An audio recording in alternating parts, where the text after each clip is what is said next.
Hey there, it's Morgan in Maine. I want to talk about mixing and matching dishware. Okay, so if you look at the kind of dishes I have, it seems like I have a really wide variety, and you're like, what could the correlation possibly be between all of these designs, right?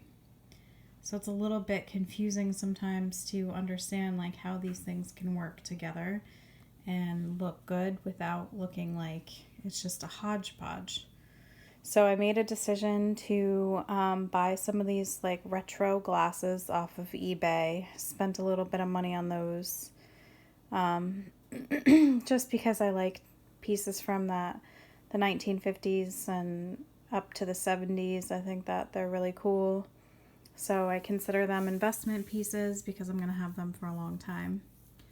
And then after I decided I was going to buy these matching glasses, I bought a couple of dish sets as well. So the dish sets came with a coffee mug, a large plate, and a small plate. So you're probably looking at this and thinking, well, how does this all go together? So let me break it down for you. So if you look at these dishes, the common theme that you can see between them are all of these dots. Okay, so they all have a similar pattern.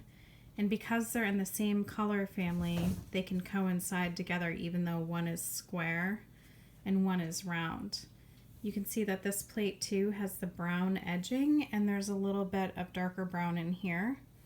And this white is, I would consider, a neutral completely because it doesn't have a ton of color, so that would match with anything.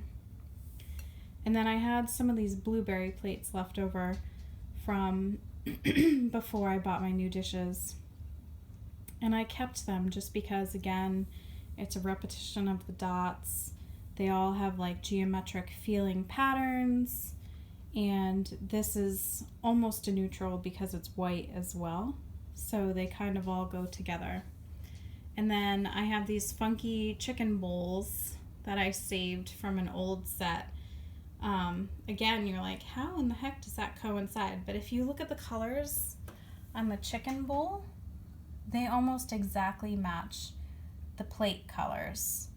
So in a weird way, they all are sharing enough commonality that you can put them together and it doesn't look off-putting or strange. The commonality that is happening between my dishware is that they all have some kind of metallic coloring. So these two here have the same fading of the silver metallic from the top, and then they go clear on the bottom. And then these two have the gold metallic. And then this one here has the gold metallic and the fading, and it's in the same color as the dishes. So you see, if you have like similar elements in your dishware, you can kind of tie it all together. Again, white is always a neutral, so anything will go with white. And then these little bowls match the turquoise plate. And then I also have these highball glasses, I think they're called. Again, not only do they have similar color schemes, they're also uniform in size to one another, and they all have a geometric pattern that's happening. And then I have this dark blue glass, which ties in, again, to my chicken or my blueberry plate. And then, last of all, I have my coffee mugs, which came as part of the set with my dishware. So this gray actually came with this white plate. Now that you're looking at the white plate, you can see that this is gray too. And the gray and the silver are they're pretty much the same color family, so those go as well. So the key is to find similar patterns, find similar color families.